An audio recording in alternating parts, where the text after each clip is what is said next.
A few days after the mysterious death of his father, Kim Han-sol will be a worried man. Until recently, he'd led a relatively free life. In 2012, he was just another student at Mostar University in Bosnia-Herzegovina, where he spoke exclusively to Al Jazeera about his hopes for the future. I was thinking about, before going to university, doing like volunteer work. I haven't decided where yet, but doing volunteer work, and then after that I'll go apply somewhere. Whatever plans he had are probably now on hold.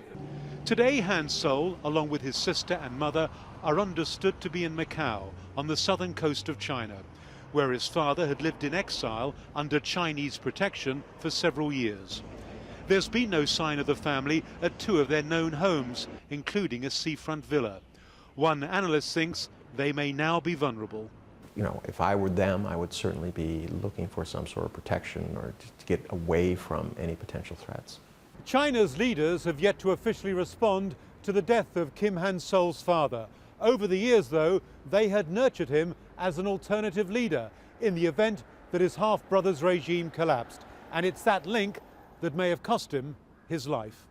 Yes, I think China is extremely perturbed. Anybody who's even remotely close to China, who's a go-between between North Korea, has been killed. He says the fact that Kim Jong-nam had no bodyguard when he was killed was perhaps a sign that he was no longer regarded as an asset by the Chinese government.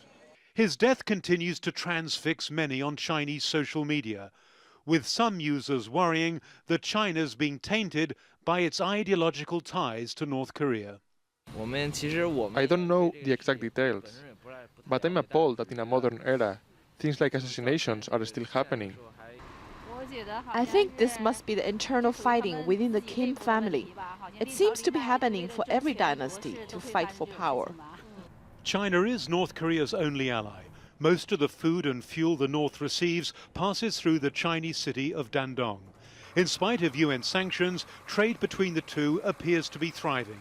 This place is a reminder of the Chinese and North Korean soldiers who died fighting together in the Korean Civil War, a bond that still seems to count for more than the North's erratic actions today. But for how long? Adrian Brown, Al Jazeera, Beijing.